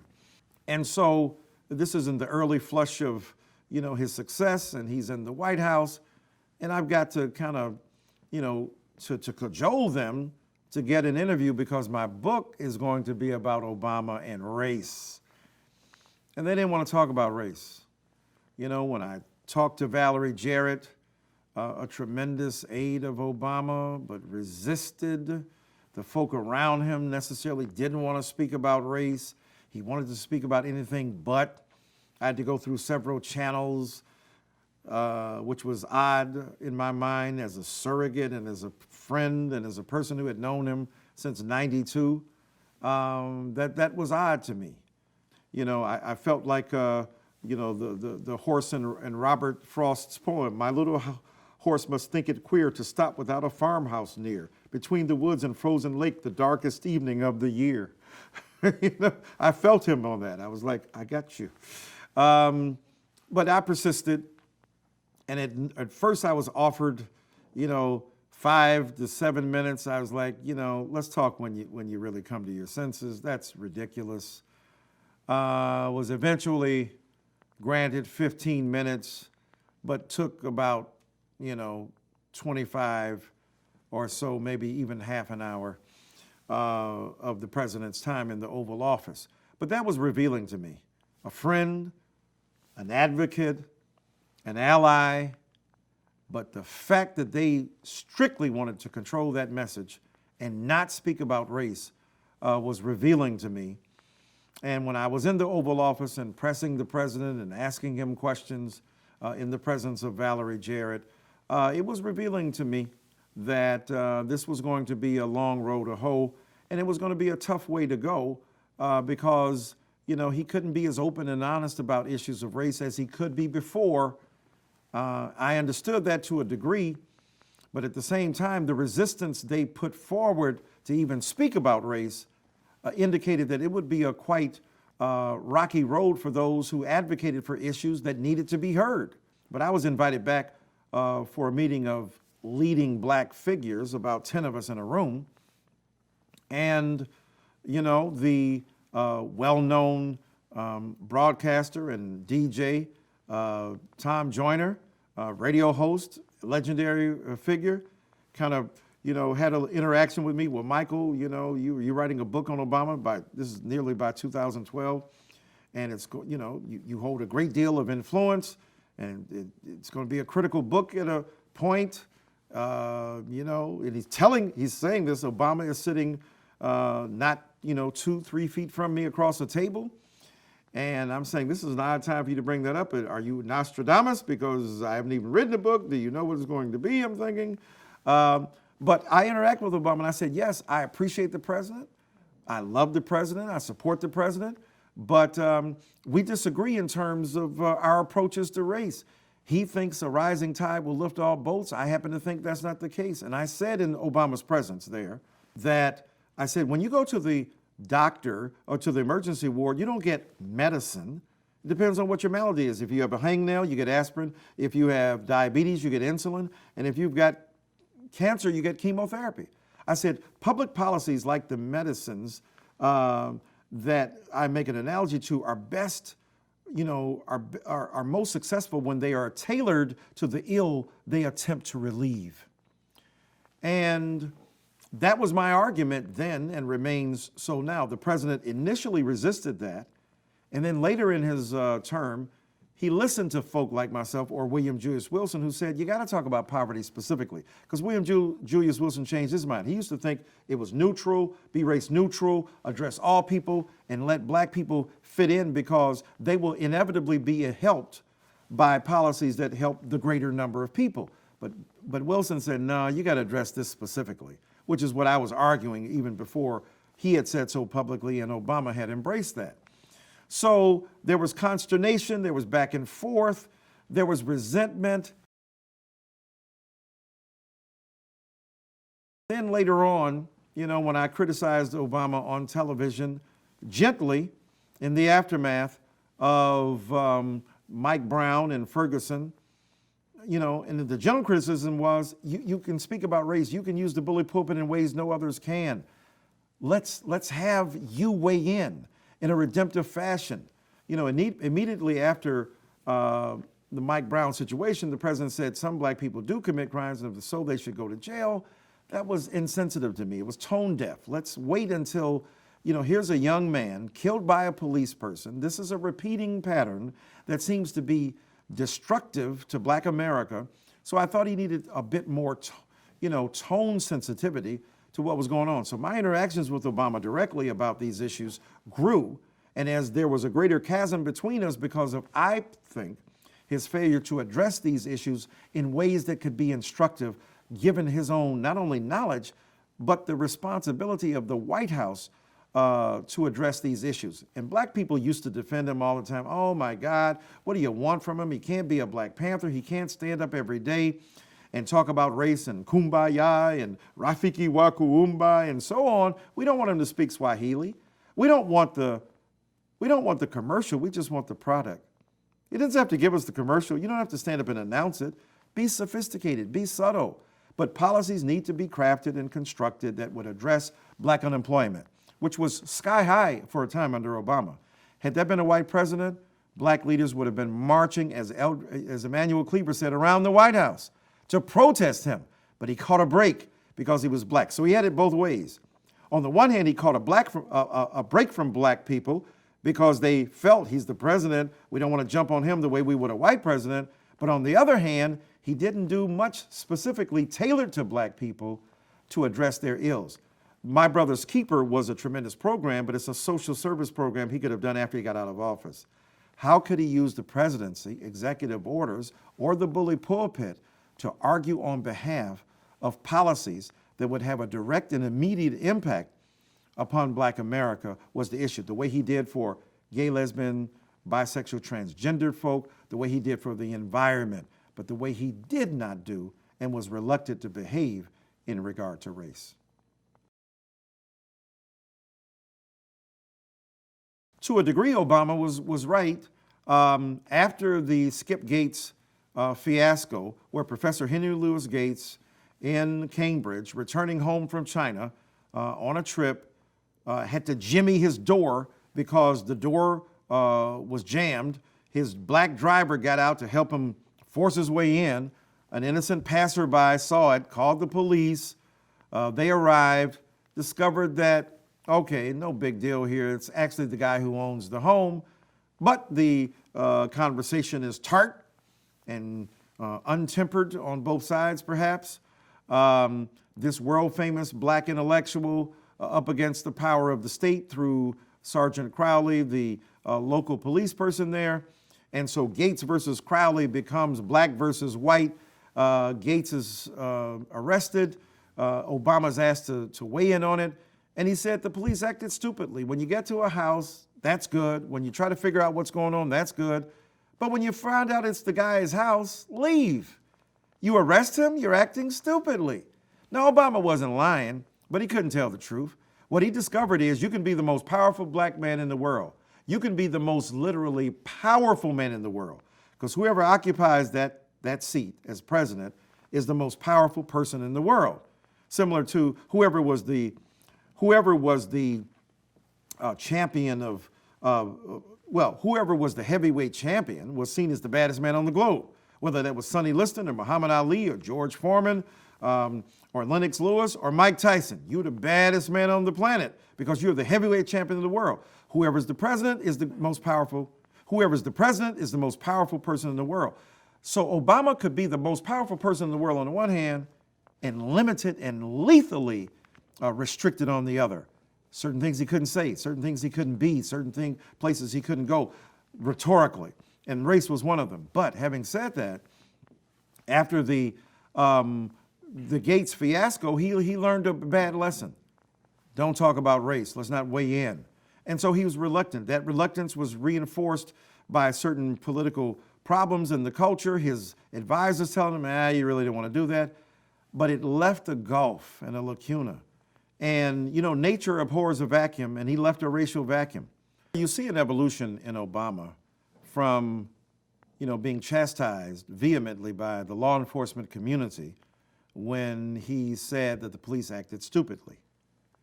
Many people in his administration did not want him to apologize. No beer summit. Many young black people, staffers, you didn't do anything wrong. You spoke the truth. But speaking the truth is one thing. Offending whites upon whom you depend for polls and re-election is another. So that beer summit was a concession to, his belief that he spoke out of turn. That spelled bad news for those who were advocates for an explicit engagement with the issue of race. Not a divisive one, but anybody who engages race is seen as divisive by those who are resisting of it. But there was an evolution. He learned to be quiet, he learned to be silent, or he learned to take black people to task. One of the things Obama learned is that he couldn't speak explicitly about race after the Skip Gates situation, but he also learned he could get kudos and points for castigating black people in public.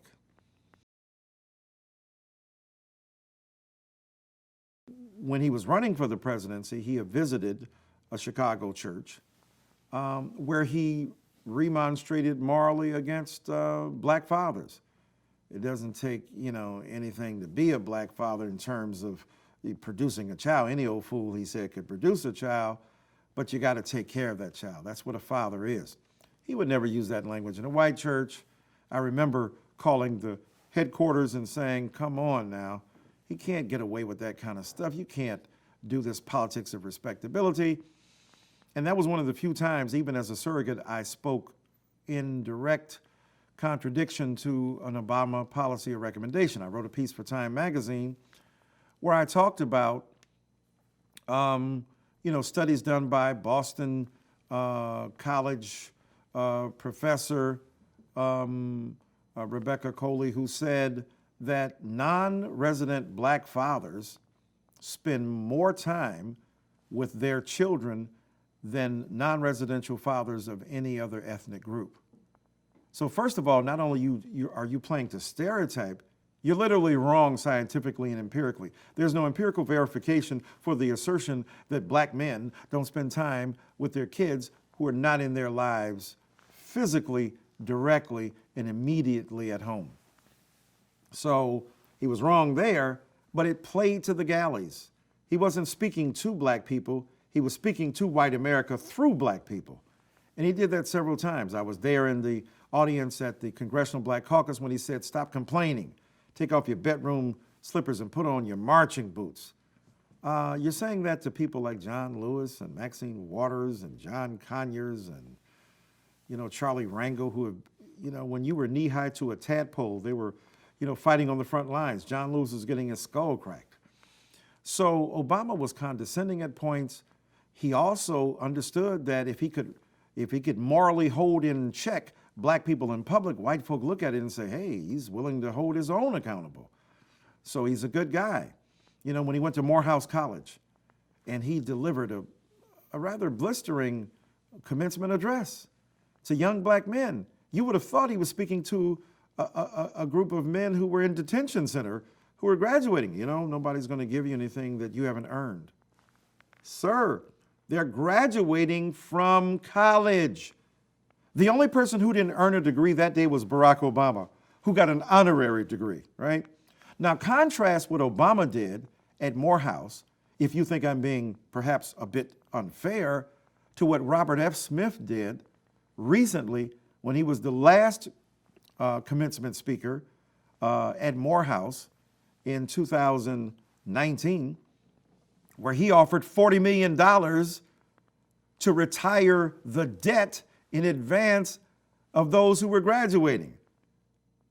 Now, Obama doesn't have $40 million, but I would rather somebody come to deliver hopefulness to those young people and edify them and challenge them to live up to their good future versus a man who challenges them by castigating them morally before the world. And until Robert F. Smith, we didn't have a parallel of an equally powerful figure in terms of finance who could come to contradistinct Obama's example there. So Obama did grow however, Obama did learn, and near the end of his term, not only with what happened with the incident in South Carolina, but in taking on criminal justice reform and trying to figure out things in the disproportionate measures that were applied to black people. His own Attorney General, Eric Holder, had years before been trying to push reducing the disparity between crack cocaine and powder cocaine in terms of the kinds of sentences that were being handed out. That was a legacy of the crime bill of the 90s, of course, with Bill Clinton, pushed not only by Joe Biden and Bill Clinton, but many other African Americans who were sensitive to the fact that their communities were being overtaken by drug gangs and the like, and they wanted to figure out a way to reduce that crime. So Obama certainly got hold of that at the end of his presidency, began to push more straightforwardly for that issue because it was disproportionately affecting African American people. And even though My Brother's Keeper, again, is best suited for social service orientations, at least he used the bully pulpit to try to address that. And then thirdly, in dealing with bettering the relationships between law enforcement and black communities, trying to have a commission negotiate some tremendous advances in order to address those situations. So there's no question that Obama tried at the end, and many people give him credit for that. But the long enduring impact of his refusals and his reticence and his being reticent suggests that his legacy when it comes to race is mixed. He didn't use his bully pulpit as vigorously as Bill Clinton, who wanted to have a conversation on race. And I'm quite conscious of the fact that white presidents had white privilege in a way that Obama didn't. They could speak about race in a way Obama couldn't. Bill Clinton could go on Arsenio Hall and play the saxophone in a way Obama never could if he played the saxophone, because that would be stereotypical. Oh, we expect a black man to be able to wear dark sunglasses and play the saxophone. That was a feather in Clinton's cap. So we understand that that was the case. But even, adjusting for that, the fact is that Obama's reticence really restricted him in his own mind from playing a bigger role and a more vigorous role in trying to bring comity and balance racially to this nation. So I think that when you look at him as a president overall, I think one of the top 10 presidents we've had. When you think about the fact that the 2016 elections resulted in the election of Donald Trump to the presidency, there were two men who were deeply surprised. Donald Trump was surprised himself. You can see the look when he's being told that he actually won the presidency. I think he's like astonished. And I think Barack Obama is deeply and profoundly disturbed and surprised at the same time. Says all the right things, the people have spoken, this is the will of the people and the like, but inside he's got to be going, my God, he fought so valiantly for his own legacy to be preserved. And remember, Donald Trump didn't begin the birther movement, but he extended it. He gave it legs. He exacerbated the narrow and hateful positions on Obama that the birthers had adopted. And so quite vigorously and quite explicitly, Donald Trump had introduced racist rhetoric into the presidency by attacking Barack Obama as he did, questioning his talent, questioning his skill, questioning his grades in school, which is kind of ironic because no man is more impacted by unenlightenment, right? In fact, Donald Trump has been unmolested by enlightenment. Here's a guy who is addicted to ignorance almost preternaturally. His own instinct, his own native haunt seems to be vast reaches of ignorance, and proudly so, but unconsciously so, which is why he names himself a genius. But Obama has been victim of the birtherism that Donald Trump perpetuated and now sits there. Can you imagine? The very man who not only attacked me personally, but was attacking black people more broadly and is attacking the ideals and norms of comedy and civility that should prevail in America, I must now hand the keys to and pass the baton to. And you wonder if he said to himself, maybe if I'd have been a bit more explicit. Because obviously the way I did it didn't work in terms of, getting Hillary Clinton elected. Now we know that she won by almost 3 million votes and it was the swing states and the like, but the result is still the same. Donald Trump is president, Hillary Clinton wasn't. Why was it that close to begin with, given Obama's legacy? Even notwithstanding the irrational hatred of Hillary Clinton, as Obama said, the most prepared and qualified person ever to run for the presidency, then what do we figure? We figure that, as the Bible says, if you got a demon in the house and you get it out, if you don't keep it out, 7 more, and replace it, 7 more worse will come in. And I'm thinking Obama may be sitting there going, maybe if I had spoken more, straightforwardly, addressed race. Because we don't blame Obama for the rise of Trump, but he bears responsibility in the sense that race will be spoken about in America. You have a choice as a president. Either I'm going to guide that racial discourse, I'm going to guide that ship as much as I can. Presidents can barely affect, the impact, can barely affect the direction of the ship of state, right? They can mostly hold on and keep it on an even keel. But it's surprisingly depressing what little impact presidents have on some aspects of the American political order. But as Donald Trump has shown, they have an enormous impact on the spirit, the interpretation, and the feeling of democracy in this nation. And they can do real substantive damage if they misapply the law or attempt out of selfish gain to rapaciously engage in practices that stuff their pockets but leave the nation bare. So in the use of executive orders, Trump says, hey, I got it from Obama, and Obama at the end did do a few more executive orders than perhaps in comparison to some of his predecessors, although I think it equals out at the end, but not so much for African-American interests or racial interests.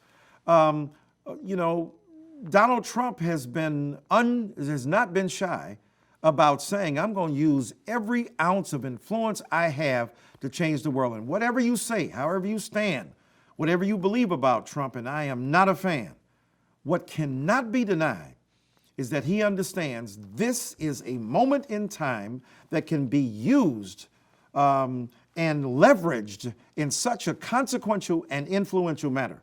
Now, most of the consequences have been horrible and tragic, and most of the leveraging has been done in self-aggrandizing fashion with the kind of unstinted narcissism of a bully, right? Donald Trump stands every morning using social media. What is he doing? He's tweeting, but tweets as excretion. He's excreting the feces of his moral depravity into a nation he has turned into his psychic commode. And he's dumping on us daily. And it's not just, black people and brown people, though they are his special, bailiwick. He's doing it to everybody. Donald Trump is treating America the way racist white people treated black folk. And America doesn't like it. Oh my God, he's calling us names. If we don't agree with him, he just craps on us. He refuses to be rational. Welcome to our world. No matter what we do, we can't appease him. Oh, you don't think that's how racism works? Donald Trump is the fleshly thesaurus of white supremacy. Donald Trump is the living, breathing example of what black and brown people and other conscientious white people have warned this nation against for 400 years. This is what white supremacy looks like. Now the rest of the nation is getting a taste of what black and brown people and other minorities have tasted in this country from the very beginning. I hope that Barack Obama feels that not intentionally, but inadvertently, he helped set up and create the conditions of flourishing of a malignant tumor in the body politic, while he, as our responsible oncologist, allowed those tumors to grow. I don't blame him for white supremacy. I don't blame him for white racism. I don't blame him for the resurgence and recrudescence of bigotry, but I do hold him accountable for allowing a racial vacuum to exist that was filled by a man whose banality and ignorance have irreparably harmed this nation, and that Barack Obama might have had a more positive and uplifting impact were he willing to get his hands a bit dirtier and willing to endure whatever calumny or assault he might have to endure for the nation's benefit. Now, on one hand, he's endured so much, the nastiness, the hate, the horrible threats to his life, the horrible racism that his family's endured. But as President of the United States of America, when it came to the issue of race, in many ways, that remarkable human being, that thin man whose thin shoulders bore the weight of democracy so brilliantly and beautifully, failed us on the issue of race.